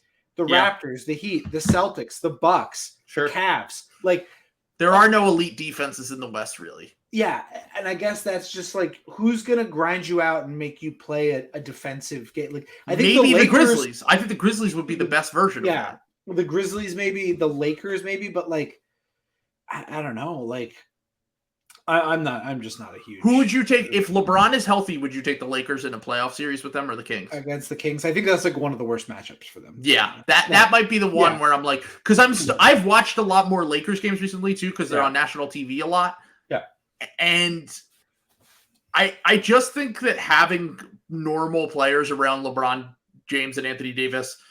Now, if they could stay healthy is a whole other question, but like having normal players around those two is going to make a huge difference for them in the play and into the playoffs. And I've started to take them maybe a little bit more seriously as a team that can maybe make a conference finals run just based on the fact that it's a week. It's going to be if they get to the 7th seed, they could be the best team in that bracket, bar none. Like, I think they'd easily beat the Grizzlies, especially if Ja isn't playing. And I think Kevin that they Durant is fucked up. That the West is wide open. I'm sorry. And they're being super careful with Kevin Durant right now is what they've been kind of pitching to people is like, we're just going to be super careful. Like, he could play if the playoffs started today, but like, I'm definitely concerned. Like, he's had too many fucking injuries for me to just be like, oh no, it's fine. They'll be fine. Like, now look, as he proved in the 3 games he actually did play, he's about as plug and play as you can get in the NBA. And I think that will be fine if he actually is somewhat healthy. But now the West, and the only reason I'm not like out on the Nuggets, and I've seen some people say like, oh, Jokic tricked everyone into thinking that the Nuggets are better than they were. I'm like, now this Nuggets team has talent. Like, don't give me that. Like, Aaron Gordon's been great this year. Jamal Murray's a good player. Contavious Caldwell-Pope's one of the best role players in the NBA. Michael Porter Jr. has looked low-key the best that he's ever looked in his career this year, offensively and defensively, when he's actually been able to be out there. Like, they have talent. And look, I know Bruce Brown does some bozo stuff, like, and Nuggets fans have been really frustrated with him recently. He's a bench player. A lot of teams don't have the depth that to be able to just be like, oh, we're not going to play Bruce Brown in a series. So, like, I think that there are certain matchups that they certainly should look to avoid, but like I'm taking them in a matchup. I'm definitely taking them over the Kings. I like the Kings a lot, but I think if Jokic and the Nuggets are rolling in that series, I think that they would still beat the Kings. I think they beat the Grizz. I think they beat everyone. The 3 matchups I'm worried about with them are the Warriors, Suns, and Lakers. And the Lakers could end up being their first round opponent, which kind of throws a wrinkle into everything. But like from the Kings' perspective, their pathway is essentially, let's just say they get the Mavericks in round 1. I think they have a chance to get the Mavericks in a way that I would not have said 2 months ago or a month ago when they traded for Kyrie. I was like, no way, I'm taking Luka in that series. They certainly have a chance. The Mavericks defense is going to they're going to average 135 a game in that series at least against the Mavericks defense. Yeah. And I think they have a chance to slow down the Mavericks at least a little bit with Luka not looking like himself. And I think that the Kings have an outside shot at the conference finals. I wouldn't put money on it, but I think that if the path seems to be breaking in a way that I didn't really see before. And I've thought that they were going to be first round outs the whole year, but that Lakers matchup would just be a fucking nightmare for them. It would be, that part would be hard for them, but I like that side of the bracket is so soft though, because the way the bracket is breaking right now, if the Warriors, Suns, and Nuggets all end up on the same side of the bracket, anyone can make the conference finals. Yeah, anyone can make the conference finals out of that other side. Slander is going to be generational if that is the side of the bracket, that the Warriors, Suns, and Nuggets are all on the same side. Somebody's going to lose in round 1.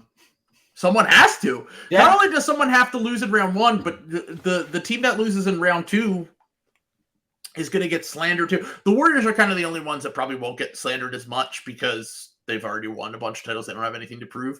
But if the Suns or the Nuggets get lose in the first 2 rounds, they're getting slandered to death. I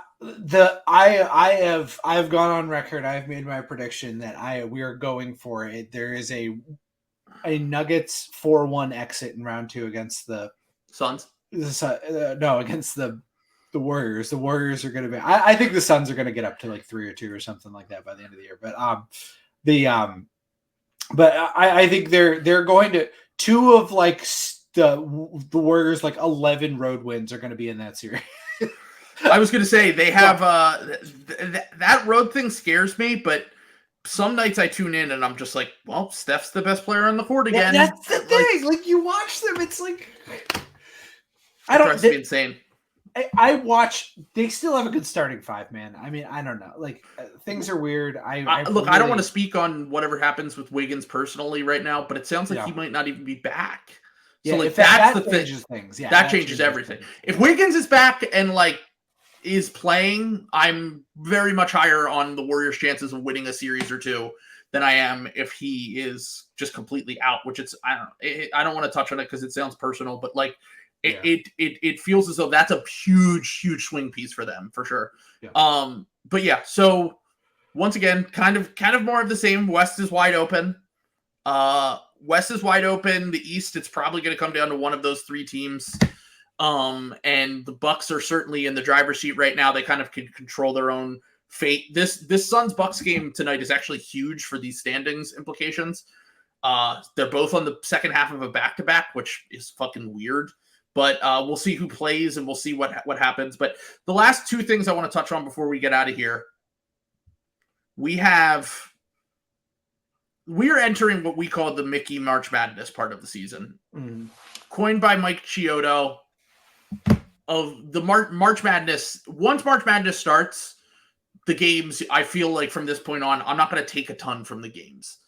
It feels like this part of the season is the part of the year where we have, as Jake, a listener of the podcast, pointed out, it's the RJ Barrett is a future star part of the season. Where, like, don't get me wrong, Jabari Smith Jr., I hope that he turns it around. He's only 19, by the way. That is the one thing about Jabari Smith Jr. He's still 19. He'll be 19 until May.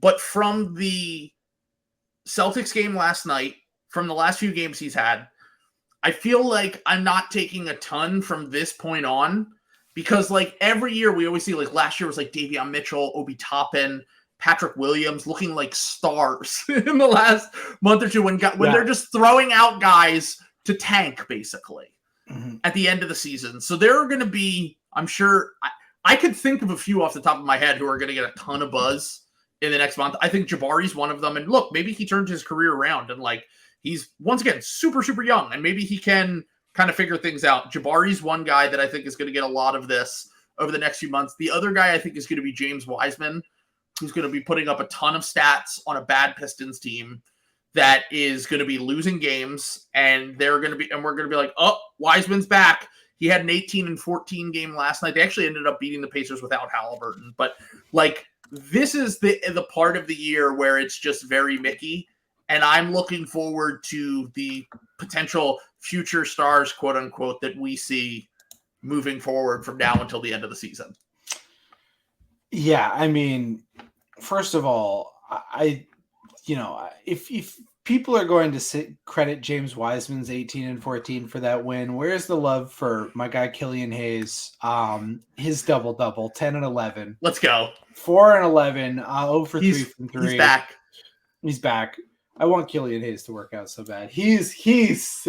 That is so funny. They are like second draft guys. I mean, I guess they drafted Killian Hayes. He just feels like he should be. They drafted him knowing he was going to be a second draft guy. Yeah, exactly. Well, they just got RJ Hampton. Yeah, exactly. Another second draft guy. He can't quit it, dude. Oh yeah. God. But yeah, I mean, I want to go full slander and say that's kind of why the Bucks are winning too. Is like, I do think we are in the doldrums of the season. Like, I think it is going to be bad until there's like 5 games left to go when like playoff teams kind of start to, they'll get a few scrims in basically, but I think everyone's pretty much checked out at this point. Like, yeah, unless you're fighting for your lives, like yeah, playoffs are playing. Yeah. Like most teams do not care. You know what I'm saying? Like again, the season's too long, like season should be over right now. We know what we need to do. You're like, Well, even a Sixers fan, the host of the Sixers and Six podcast, D-May was at the game last night for the Celtics and Rockets. And he was like, yeah, the Celtics gave about 40% tonight. I watched it in person. So like, yeah, even Sixers fans can admit when the other team is kind of phoning it in when it's their rival. But I'm kind of thinking about it right now, and I don't know. Did you see the question that Celtics Matt had in the group DM the other day, which was of all the? I want to put you on spot with this now because we're talking about kind of Mickey Mouse guys, and we've seen a few young players that look like they were going to be stars or whatever get these big contracts. Who that has not been extended yet from like the 2020 class, the 2021 class, the 2022 class? Is going to be the guy that gets the RJ Barrett or the Jordan Poole contract, where teams probably end up regretting it because. And by the way, I know I've been a little bit harsh on both of them this year. I'm not fully out on Jordan Poole. I know he's been driving people crazy and stuff, but like I do still think that he is a special shooter and that he has a use. I don't think he's $32 million a year good. RJ Barrett's another conversation. I think that he has games where I'm like, well, he looks good. And then other games where I'm like, he is not even a rotation player. So I'm more concerned on that because we have now 4 years of him doing this and him breaking out again right now when it's kind of the Mickey Mouse part of the season. But you can make the same argument. Jordan Poole is kind of an outlier. But who do you think from that 2020 class to the 2022 class could end up getting a huge contract and then the team's like, ah, shit, well, maybe we shouldn't have done this? Can I say something? Yes. You can say whatever you would like. I know I'm looking at it, and I people aren't going to like my answer. People are going to think I'm being the biggest hater in the world. But just in terms of how much money they are going to get and how good of a player they are we sure it's not Cade Cunningham? That's exactly what Matt said. Yeah. I knew it was going to be Cade. I knew it was going to be Cade. I don't want to be like a hater. Like he will be a good starter. You know, he might even make some all-star games in his career. He is going to get maxed. There is like zero question in my mind. Like, what would it take for Cade Cunningham to not get a max contract? Basically, a career-ending injury. Yeah, like he will get a max contract there. So, and I just looking at those type of guys, I think he is the most likely to be, you know, one of those guys. I mean, I don't know. I think a lot of these guys are actually like pretty good. While I'm looking, why don't you? Okay, so the thing I want to just say about Cade with this is that the thing about Cade to me is it's all dependent on two things. Mm-hmm. Is Jaden Ivey really as good as he's looked recently? Because he's looked pretty awesome, but are we in the Mickey Mouse part of the season? Mm-hmm. Is he kind of finding his footing? Is he kind of figuring some things out? Can he be that like star lead creator that they can work in tandem? Or who do they get in this upcoming draft? Because if they get Wemby or Scoot or one of these guys that like looks to be like a superstar, then all of the weaknesses that we've talked about with Cade don't matter quite as much as long as he becomes a decent spot up shooter. Like he's going to be at worst case scenario probably a really high level role player, and he can fit nicely, even if he gets a max contract, he's a little bit overpaid. It could look like the Wiggins contract is what I'm trying to say. Whereas at first you're like, I don't know. But then like, oh shit, he finds a role for himself and he's the best version of him that he can possibly be. Maybe this isn't quite as bad as we thought it was. Like there's a world where that happens for him, even if he doesn't develop into a star like people projected him to be. But I think the few guys I mentioned, and look, I know that I'm the number one Maxey guy, but there is a chance that if you look at the recent history of the guys that are in that mold of player, the Jordan Pooles, the Tyler Heroes, the bucket getters, there's a chance that Maxey's contract doesn't age incredibly well, because I think that he'll probably end up getting $25 to $30 million a year. I think that he's going to be, probably 4 or 5 year contract he'll sign after the season. There's also a world where he works really hard in his game. He becomes a better passer that he's shown throughout times this season. He's actually been a pretty good passer for stretches. And defensively, he has been better for stretches as well. And he just gets better at both of those things. And he's like basically an all-star on a budget contract. So there's one of two ways it can really go for Tyrese Maxey, because I don't put him in the bucket with LaMelo and Hallie and maybe even Bane, who are almost definitely going to get a max contract from that class. Like, I think that he'll get a notch below. So it can go in either direction for him. And I do have a few other guys as well. But yeah, that's how I feel about Maxey. I sad to say I did spy Maxey as one of the guys. Another guy, even though I took him in the draft like pretty high, I think Josh Giddey is kind of a risk of this a little bit. Like, I could see him getting maxed, and I don't think he's necessarily a guy who needs to be making $30 million. And I think that's probably what he's going to get if he keeps playing like this, especially if the Thunder have a lot of money. So he also could arguably be like the 4th best young player on that team. That's true. Yeah, that's what I'm saying. Like, I don't know. Yeah. I think that could kind of, go a little bit. Did you see the video of the guy that was like talking about how Giddey just has no bag, but it doesn't matter because he literally is just so tall and he can just drive past everyone and he just sees everything. I was like, this man is like basically playing 1950s basketball. He's like Bob Cousying it out there. And he's literally just like, oh, driving by guys, seeing them. Like he doesn't like have like moves. Like he's just tall and long and he can just make the right reads. And it's like, it's the most, it's basically like the big games that Giddey has. Like it's like boring, but it just gets the job done. Yeah.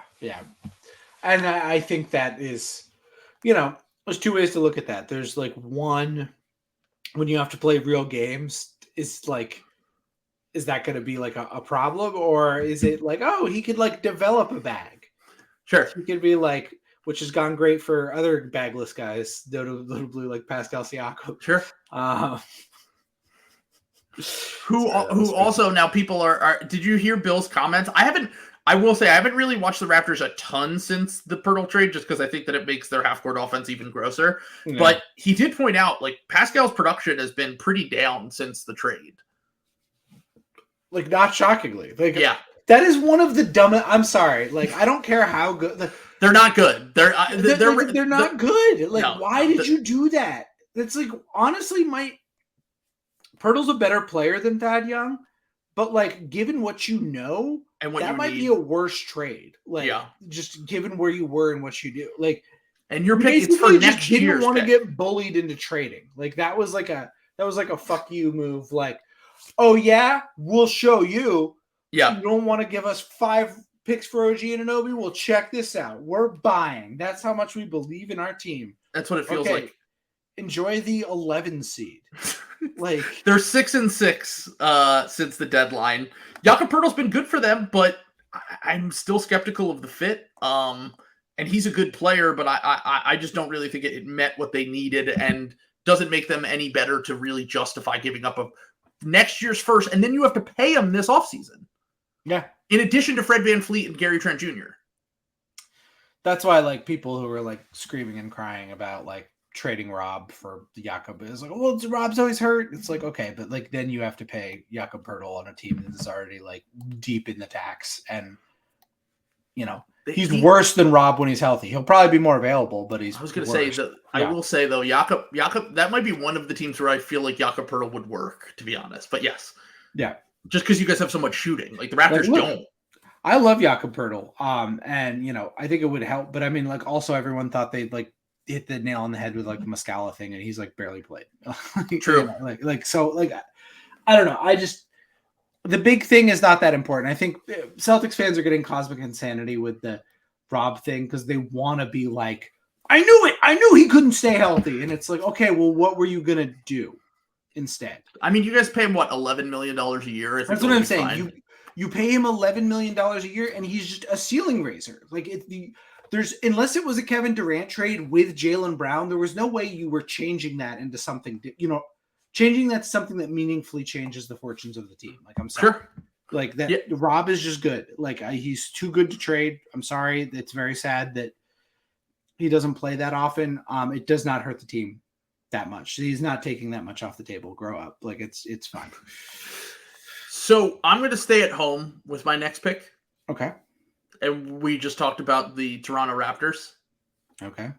I think Scotty Barnes, based on winning Rookie of the Year, based on the expectations for him coming out of his rookie year, based on the fact that they seem dedicated to force-feeding him and making him a part of this core, the offense, building his offense in the future, there's a chance he ends up getting a max contract and it ages pretty poorly. Now, he's never going to be a negative player or a bad player, but we're talking about like guys who are going to get top dollar that might really not end up aging super well. I think that Barnes has a chance at least to be one of those guys that like, I don't think he's ever going to be like, no one's going to ever look at the contract and be like, ooh, but it's going to be like a slight overpay at minimum. Unless the Raptors kind of reorganize their team, which they don't really seem like they want to do that. So right. Like, that's the thing with me. It's like, maybe there is a world where he could be unlocked with a high level creator, but like you have to have a high level creator to be able to do that. So there's that. The other one that I thought from this stretch, you see him as like DeAndre Hunter, then basically. like getting a DeAndre Hunter contract, something like that. Nah, he'll probably be better than DeAndre Hunter, to be honest. Well, I just mean that type of contract, though, where no, I think he's going to get like a max. Well, no, sorry, I mean like that type of player to contract ratio. Sure, You know what yeah, I'm saying? Like where it's like, yeah, he's fine, but like for what you're paying him, that's kind of crazy. Like, he's making like $23 million a year, and you're like, like you're just like crazy about signing that guy.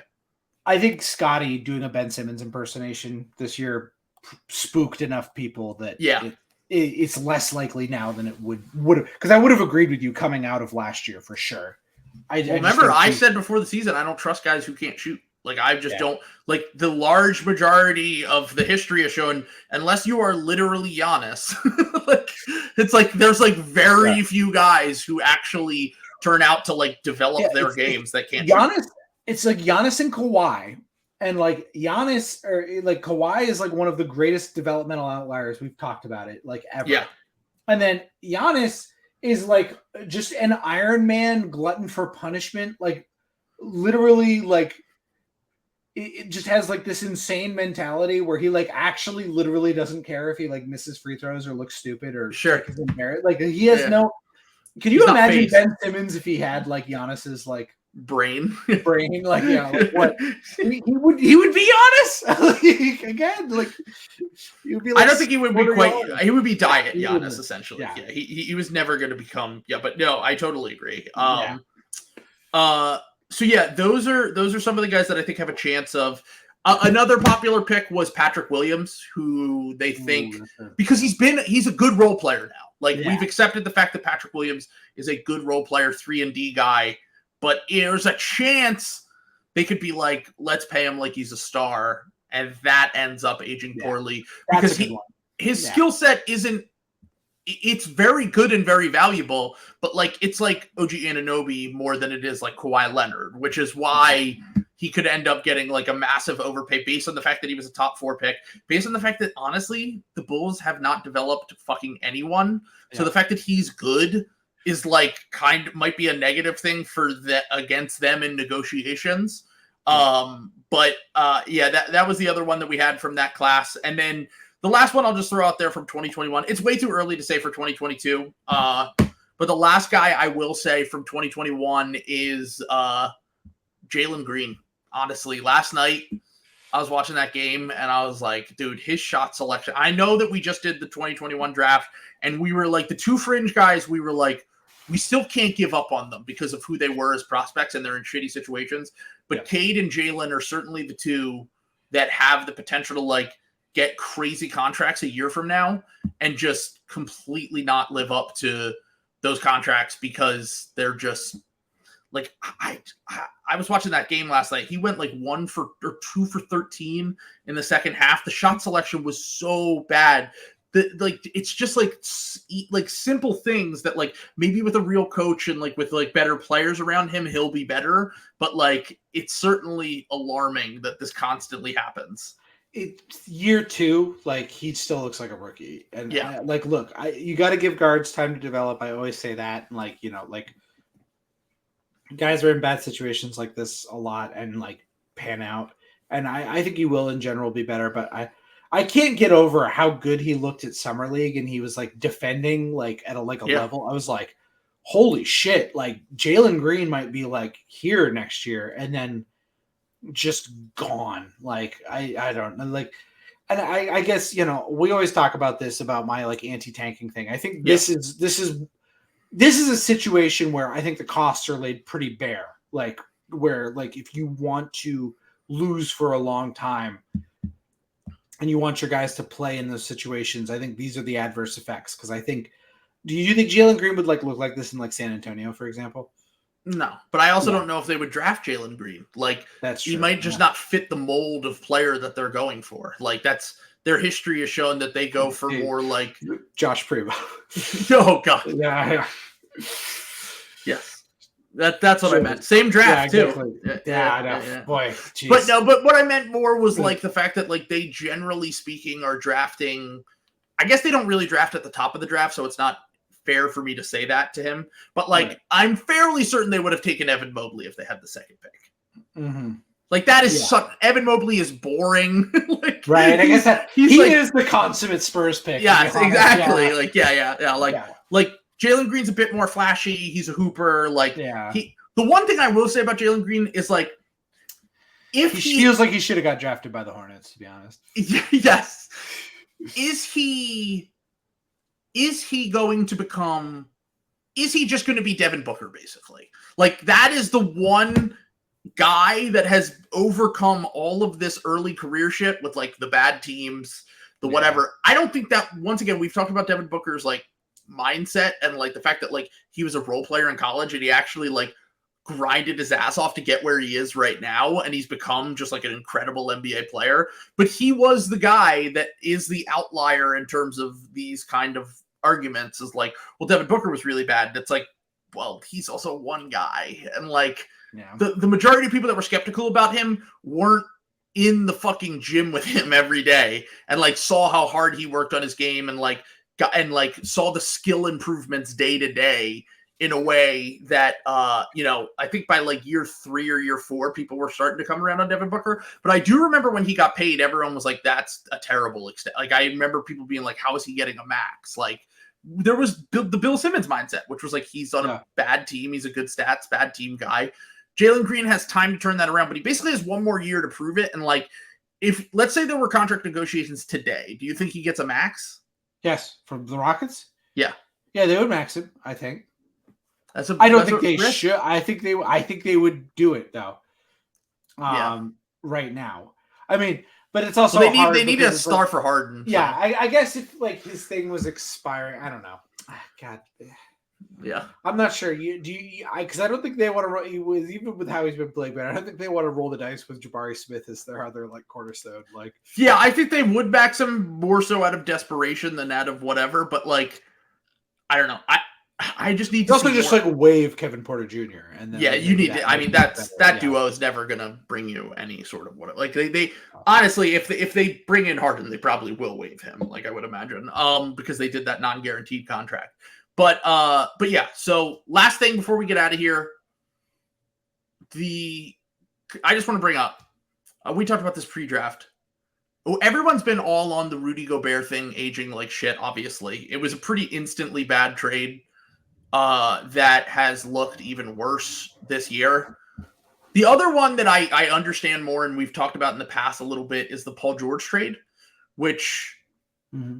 At the time, Kawhi Leonard kind of had them over a barrel, even though he was going to the Clippers. Yeah. And Sam Presti used that to his advantage to get SGA and a ton of fucking first-round picks in that trade.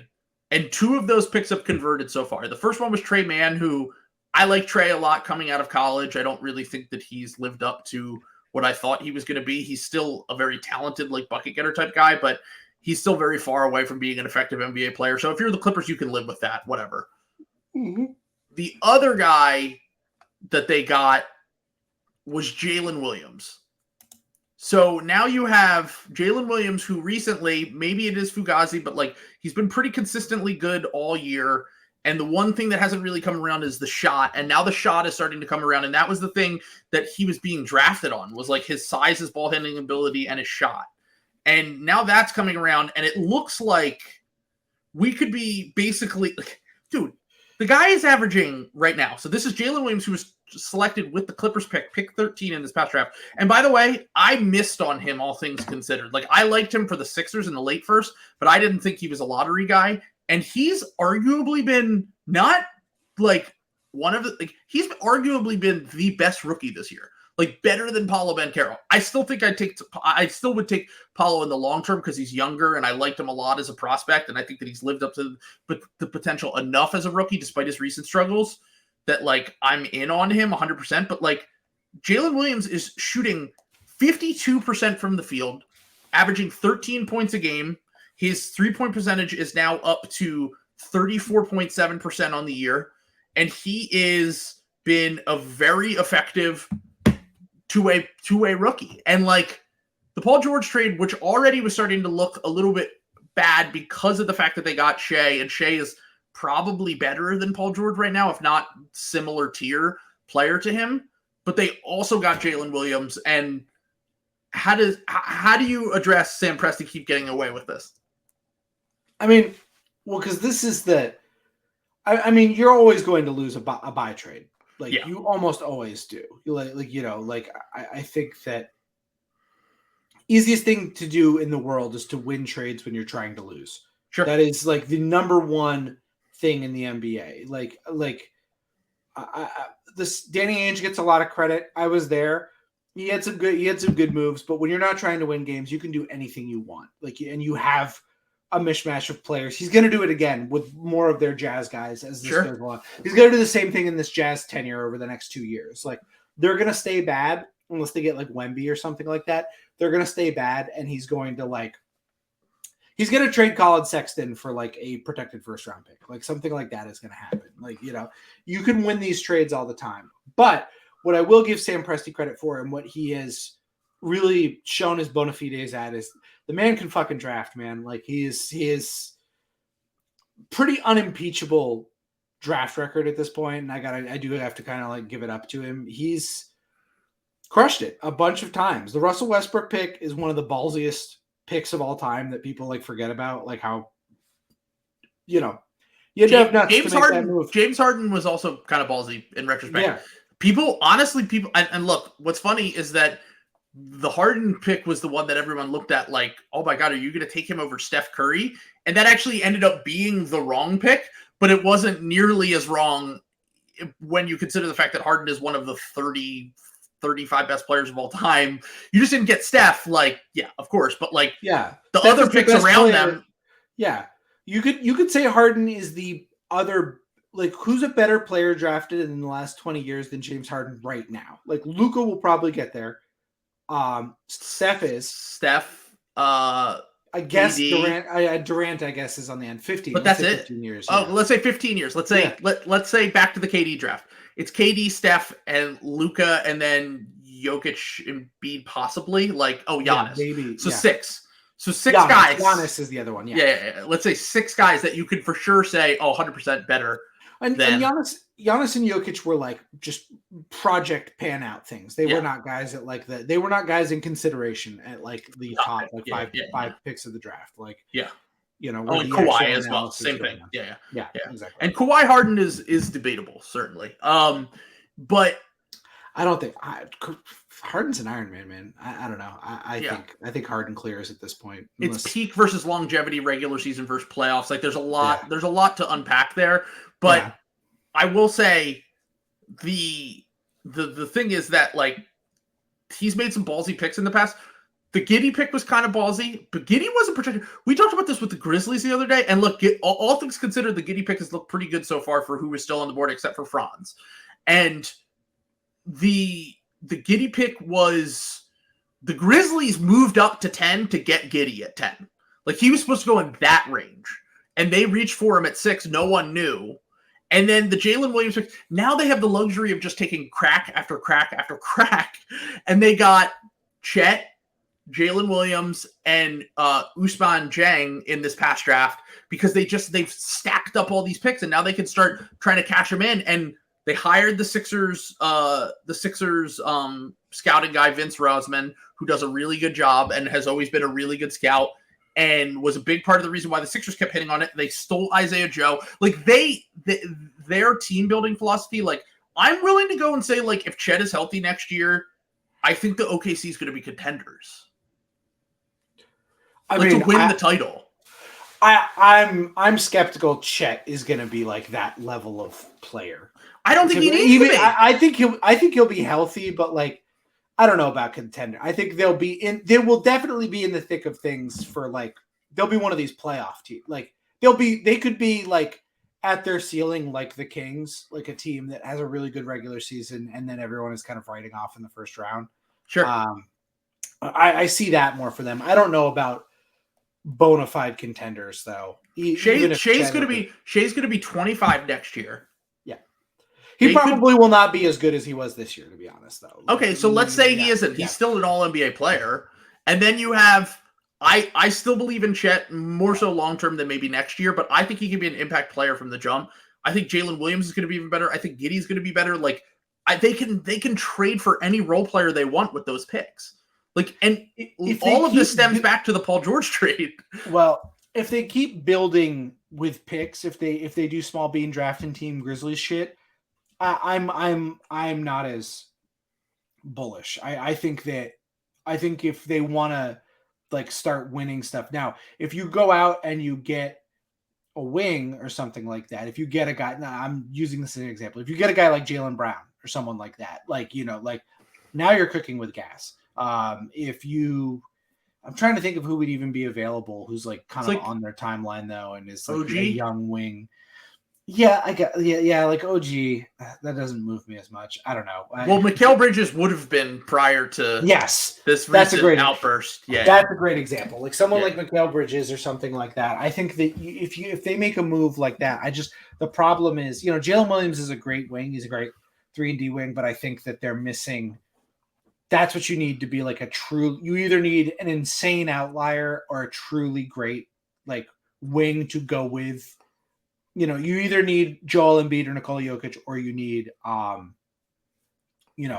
guy like you need like a Warriors type. Oh no, because Steph is an outlier. I don't even know what I'm trying to say anymore. I guess my point is I don't believe in them quite that much. I think they would need to accelerate their timeline by trading for real players. I think that Presti has proven in the past he can be a little bit aggressive when it comes to that. He traded for Paul George.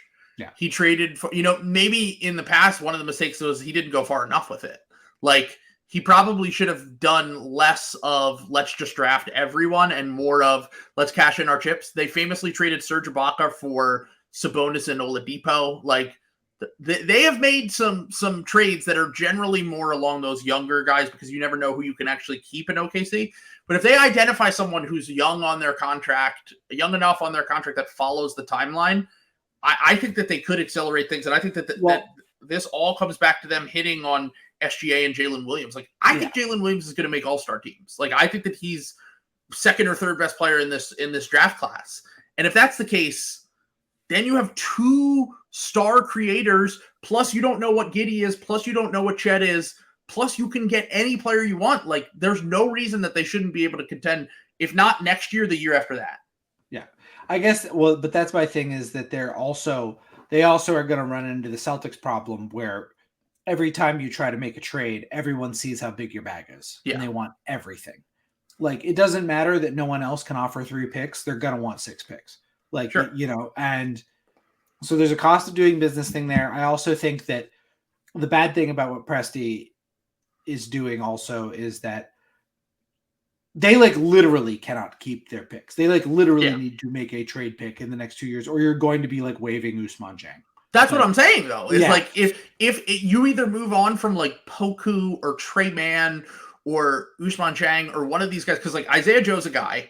He's probably, unless you're doing a consolidation trade for a star, you're not trading him on a minimum contract. And then like Lou Dort, you want to be a part of your core. I'm not super sold on him still.